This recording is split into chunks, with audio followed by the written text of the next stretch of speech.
Homecoming week here in Grand Forks, North Dakota getting set to host Missouri State. Ryan Kasowski, our North Dakota football analyst here for Hawk Talk this week. And a quick look back at last weekend. Third road game in 4 weeks. Maybe you caught up with the guys a little bit. You don't want to read too much into that. It's one of those performances you rather just kind of burn the tape and move on. But what were your takeaways? I think you're exactly right. I just think it seemed like North Dakota was a step slow. They didn't quite have that energy, and you could just tell. It looked like a team that was worn down, and the travel had gotten to them, in my opinion. And now you regroup and you're at home again. Which feels like it's been a long time since UND's been at the Alerus Center. So I'm sure they're glad to be at home, sleep in their own bed, and get ready for a different game. Yeah, some takeaways that you look from this game is Southern Illinois, the way they were able to deploy all these different weapons, really spread out. North Dakota, the Fighting Hawks at times had trouble tackling out in space, and they're going to face another outfit that comes in here high-flying too, with a quarterback that can escape the pocket and make a lot of plays. So whatever the issues were, you got to try to correct them, right? Absolutely, yeah. And I think this week, especially like you said, you've got to keep that quarterback in the pocket. He cannot get loose. Playmaker. You saw last week with Southern Illinois too, kind of that run pass option down the field. North Dakota has to shore some of that stuff up. Missouri State is full of very talented players, and UND knows that. So it's going to be a challenging game for UND. But I think that, again, they're happy to be home. They're happy to kind of prove themselves again, and I think you're going to see a totally different looking team this week than you saw last week. Yeah, we've seen that over the years. North Dakota at home, they bring that juice and that energy. Should be a real jazzed up crowd with homecoming and everything this coming weekend.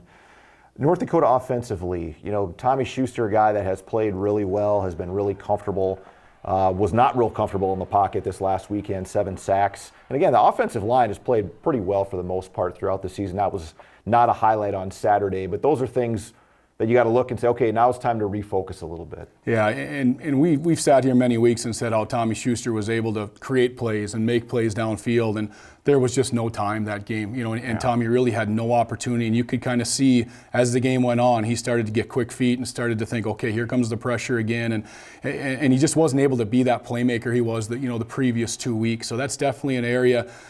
Giving up that many sacks in one game is something that you can't do in the Missouri Valley, and I think that's going to be obviously a point of emphasis for North Dakota this entire week of practice. And I know Danny Freund, going into the game at SIU, really wanted to run the football, wanted to establish the run, really didn't get a chance to do that just because you're chasing points, but I think that's something that if with North Dakota trying to play from ahead and really establish the two backs with Smith and Hoosman, because they each did have some productive runs on Saturday. Maybe that's lost a little bit in the result. It is, and in Danny's offense too, you really want that balance, and you want to be able to run the ball to set up the pass. And if you're not able to do that, you really kind of get handcuffed on your play calling and what you can do, and then the defense can kind of tee off on you. So yeah, I think you're exactly right. North Dakota has to be able to get a lead in those games, run the football to set up the throwing game.